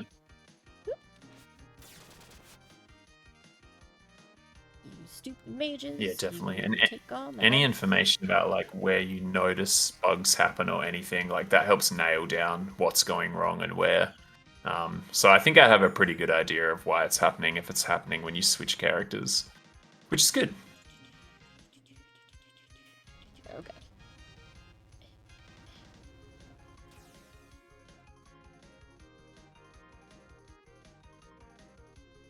I do not think I'm gonna get a no damage run in. I've tried several times. It is not happening. It's what I need to. I think it's one of those things you need to be like Zen state for it. Yeah. I'm trying to focus on too many different things at the same time. Spear. Yeah. It's also much easier to do co-op as well, which is something that we didn't address with this demo. Like the boss's health like remains the same if it's like co-op or not, which it probably shouldn't. You know, like obviously the game needs to be tweaked to cater for like solo versus co-op versus trio. Yeah. But whenever we like play test it, we always play test it with like 2 or 3 people. So we forget that we need to tweak the settings based on who's joined and who's active and who's not. But also during the normal game you have NPCs, so it just like flew over our heads. Except for some things like the crystal, like only 1 wizard and 1 crystal spawns in 1 player, but then you get 2 if you're in 2 player. But then the boss's health is still like the same. Yeah, we've learnt a lot from the demo, which has been great. That's all we could ask for, I guess. I mean, yeah, that's kind of the ideal situation when you put a demo out, is that like, oh, people had fun and like it ran, but like they found a bunch of these problems that we can fix real quick. Yeah, I hope they had fun. I mean, I'm having fun. I mean, I've been playing the same level over and over again for like an hour and a half now. Yeah.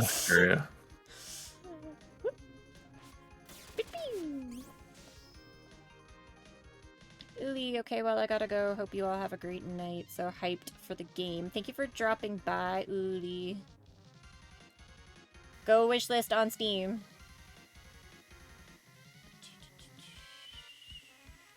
Oop, wrong button.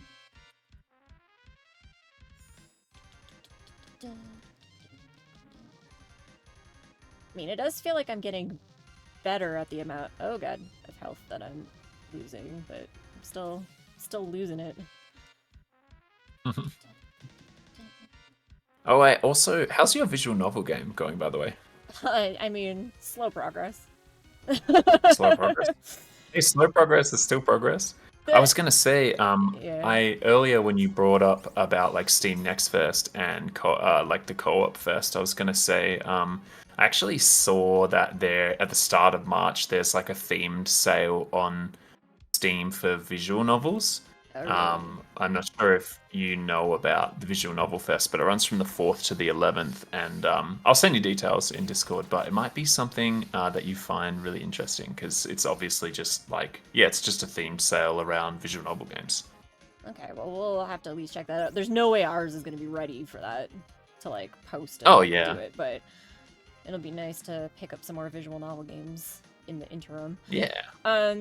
Yeah, so the problem with our thing is that we, like, everything is in-house. So, like, the whole story is us writing it, all of the pictures is us writing it, and then all of the coding is us coding it.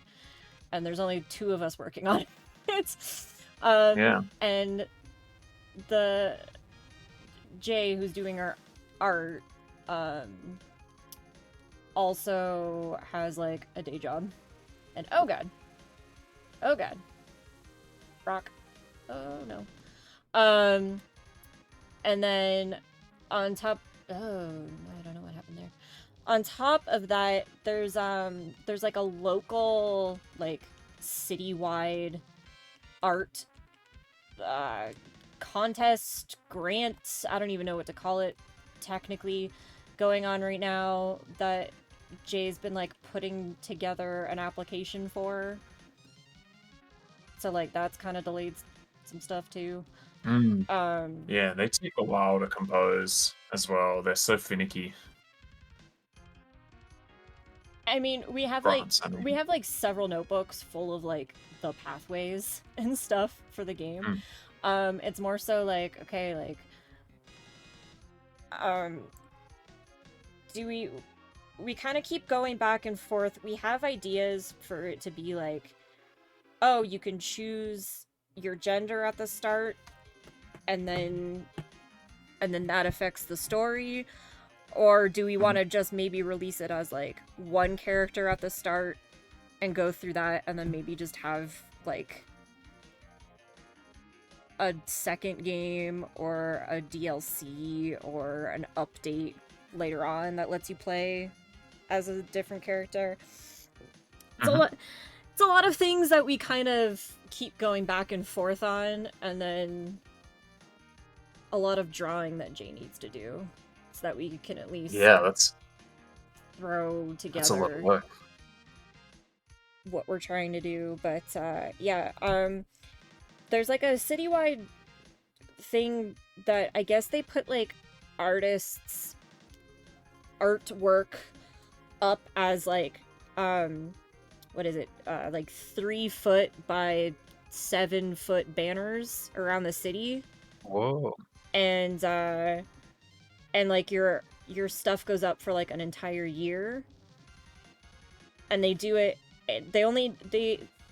So, like, it's currently 2025. They posted that the applicants for 2026 through 2028 have to apply, like, now.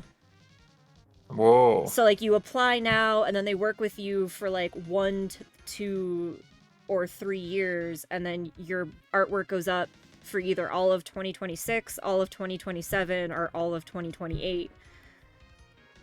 So it's been, like, this big thing of, like, okay, we have to, like, get Jay's application together, because if we miss the deadline or something gets messed up or whatever, then they can't apply for it again until, like, 2028.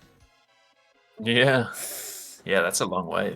Yeah, so we've been a bit distracted by that. In fact, they emailed us yesterday saying that one of our images was too big for them to view, so now we have to, like, resize it and resend it to them before, but, like...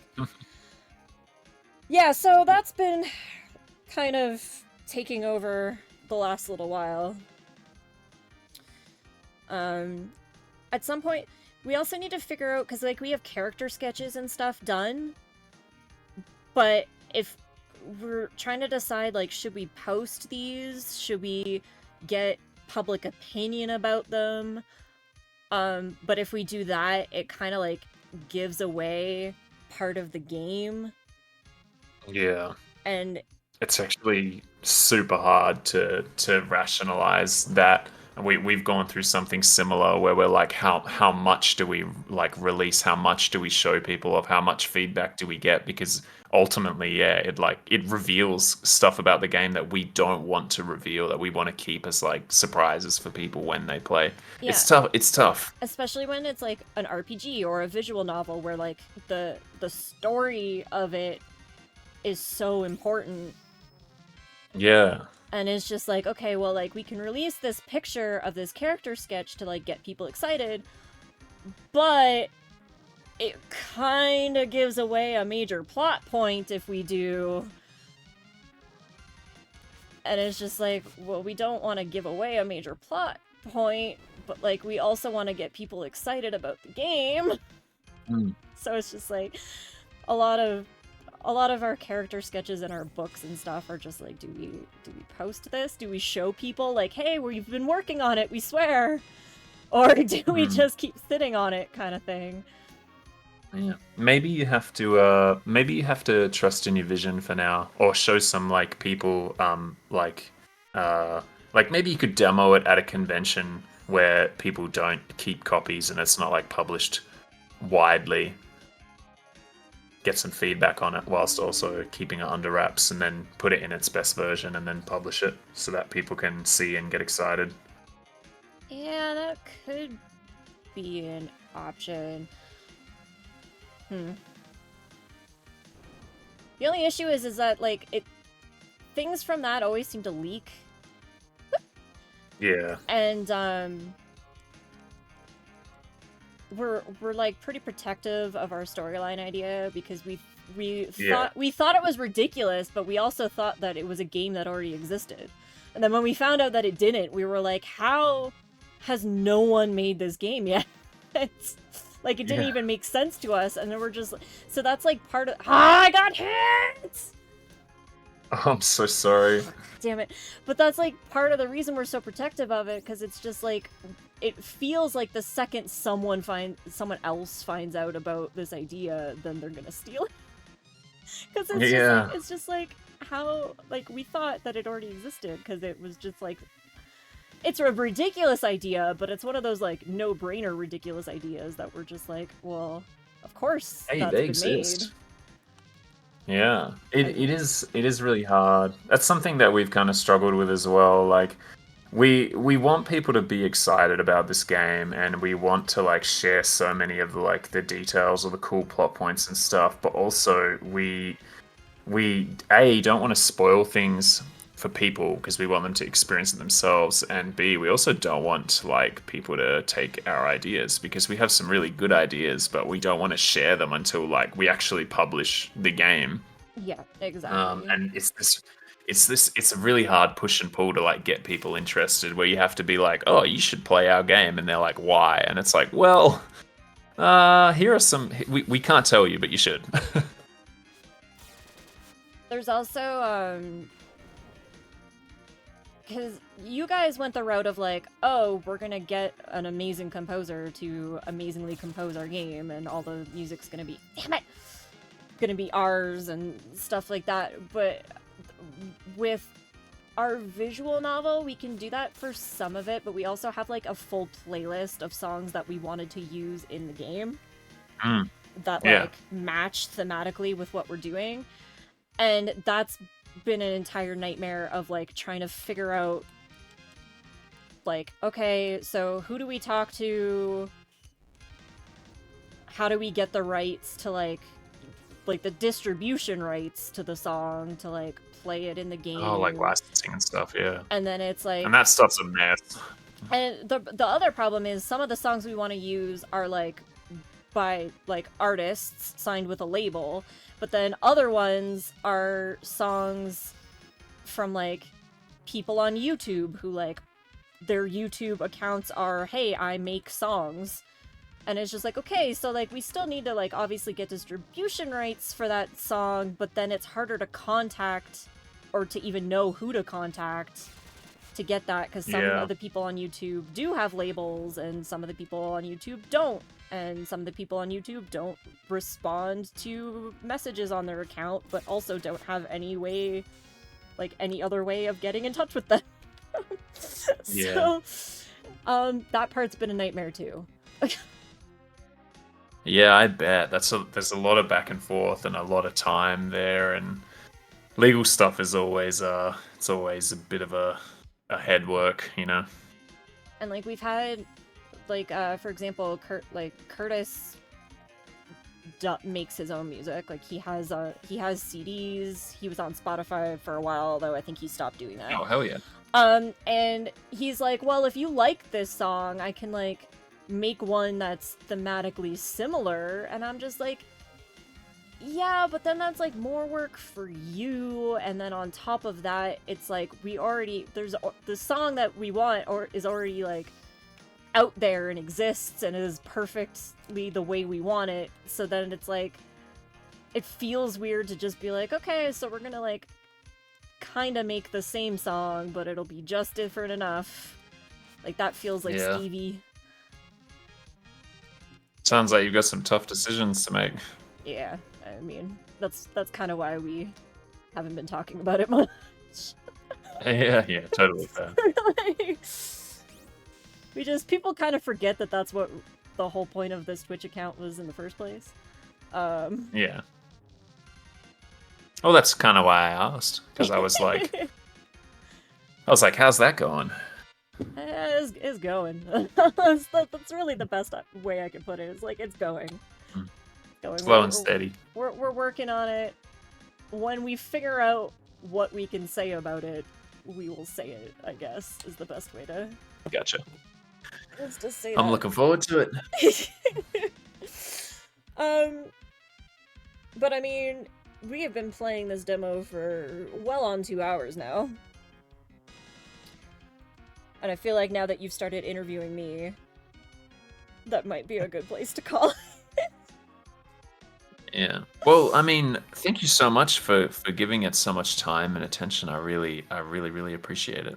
Oh, I mean, it's fun as hell to play, and I am not exaggerating about how excited I am to to play like the alpha and to have it get like its full release and stuff like that. Because like, I mean, Curtis at the very least can attest. I talk about your game all the freaking time. Like anybody who listens. Oh man.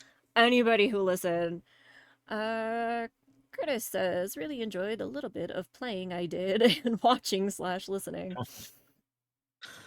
Yeah. I mean, thanks that for coming, means Curtis, and helping us with the couch co-op. Yeah, thanks, Curtis. Because I wanted to be able to show off that part of it. Yeah, that really means a lot to us, and I can say on behalf of Michael and Tyrone and myself that it's like it's so cool. At the end of the day, that's all we really want. We just want people to like be excited and to be able to, you know, share an experience with someone else like through stuff like Infinity Nights. So hearing that like you're excited and stuff is just like it's amazing. That's really all we want. It makes me feel really good inside. So thank you so much. Thank you so much. I mean, other than like Sonic 1 and 2 on Genesis, RPGs were like all I played for probably like the first 14 years of me playing video games. And Oh yeah. and it sucks that there aren't co-op RPGs. Like you can do MMORPGs, but they're all very similar of like you have to log on every day and then you have to do all your dailies and then you can form a party and go on quests to get items, but then you have to like rely on all these internet strangers and rely that they're going to keep playing the game.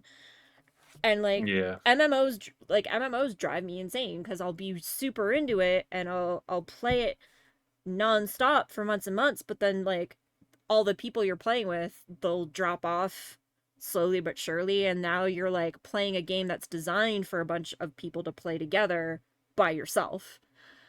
And it's just like, well, Yeah. that's no fun, like Mm. whatsoever. And yeah, and then if I have like a friend over and it's just like, oh, like we'll play a couch co-op game, we'll play a couch versus game, whatever, couch multiplayer game. And then you go and look at the options and it's all the same game. It's all Overcooked or um Fat Princess was one for a while. It's like you're either pitted against each other or it's co-op in the way of like I'm going to hate the person I'm playing it with. Like it's designed to make me hate the person I'm sitting next to. And it Yeah. so like when I saw your concept was like, yeah, no, like old school 90s RPG, but you can play it with your friends. I was like, that is fucking amazing. I'm so excited about it. I'm glad. Gonna I'm super force glad. all of my friends to play it with me, whether they want to or not. Heck yeah. As And then we'll play it too. RPGs should be played. Yeah, no, Yeah. the second you guys get online up and running, I will 100% play with you on or offline, like on stream or off stream. That's dependent on you whether or not you want to broadcast a multiplayer playthrough or just test it out. Um Sounds good. but yeah, no, like we've been keeping in touch in the Discord. Everybody go to the Discord. Um and we shall continue doing that. And oh, the because you guys were designing like a museum and stuff that the Kickstarter backers got like say in and stuff like that. Do you guys have a timeline for when that kind of thing is Yes, going to we be do. going out? Um, our intention was to publish the alpha, and the alpha would kind of like we didn't a lot. Where should I start? Okay, so a lot of games will throw a Kickstarter, and they'll say like, "Oh, you can contribute, and then you will get XYZ reward." And they have no idea about the context of the game. Like they see what they have in the trailer, but we wanted to like put it in people's hands so that they could play it, and then from there make an informed decision about what they wanted. So post alpha, we're thinking like a month after, so this will be sometime in April. We're going to release the backer surveys so that people can fill out what they want for like the museum and what they want for their statues that you can place like in the town and everything. And then from there, we're going to design it with them and implement it. So that'll, I would expect that around April. Yeah. And we'll get to design yours too. Oh, I have ideas. Heck yeah. I I have all of the idea. I had an idea the second I saw that backer tier. I was like, I know exactly what I'm gonna do. It's gonna be a shameless Awesome. self promotion at the same time as being hilarious, only to me, and I don't care. I am super excited to work on it with you. Should be good. Yeah, Mm, but that'll be around April. okay. Yeah, we'll send the surveys out, but we'll also be really like communicative about it. So we'll be available in the Discord. Obviously, anybody can just like message me about it, and we can chat, or I can jump on call, and we can like discuss and collaborate to make it like the best it can be, and all that good stuff. Yeah, no, absolutely. You I will say it because I kickstart things on the occasion. I don't do it often. I do it when it looks like the team behind it will actually a finish what they're trying to do. Um and B, I'm like interested in the project.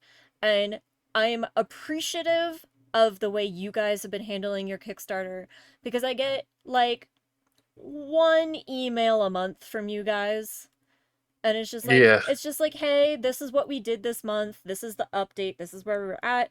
This is what we think the timeline is going to be going forward.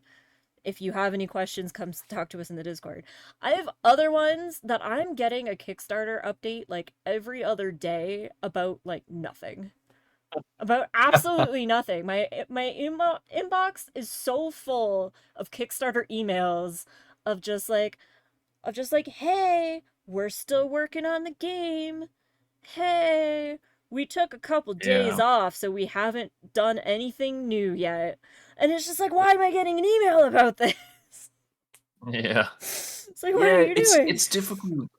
It's difficult, I guess, because people want to like stay relevant, but we we're so we don't want to be those we don't want to be those people who like send out so many updates and spam. So like we have the Discord for that, and we use pings super sparingly, and we kind of like the approach that like people can, I guess, come to us for more updates, and we'll post, yeah, once a month is our goal. That's why we title every update with like the month name, because then it's not like, yeah, you're not getting bombarded. You can just like check in if you want and be like, okay, what's going on? What's the latest? So I appreciate you saying that, because we are conscious of like over promotion or being a bit spammy. So I'm glad to hear that it is nice for you. It is That's a it is relief. a nice update schedule. Every month I get told what was done. I get updated on what you guys are planning to do, and then it's just like it's an appropriate newsletter. It's like, okay, I'm caught up.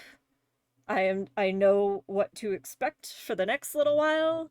If I have questions, I can go to the Discord and talk to them, and nice and clean. Yeah. I'm not getting Thank you so bombarded much. We with really it. That will be very well received by my brothers. So thank you. You're welcome. I'll end our conversation on that, on a highlight of complimenting your brothers. Heck yeah. Well, thank you so much once again for having me. I really appreciate it. Well, I thank you I for hope you waking enjoyed up playing it. early on a Sunday to Oh stop yeah, in of course, of and course. chat and talk to us about it and answer the questions that were in the chat. I don't think we missed any, but I will do like a read through probably tomorrow, and if I find out we missed anything, I'll send it to you in the Discord. Um that being said, if you are watching this right now and it is Sunday, you are watching a rebroadcast of our Dev Weekend Friday and Saturday. Um, if you want any of these links, I've been spamming them in the chat. All you have to do is hit that exclamation mark and type Infinity Nights, and all of the exclamation marks will pop up. You can click any of the links through that. If you're watching this on Monday, you are watching our VOD on YouTube. The links will be below in the description. Um, Follow them on socials, join their Discord. If you want to support them, they still have backer kit stuff up. Go to their backer kit, buy the game, buy adopt and name a mushroom.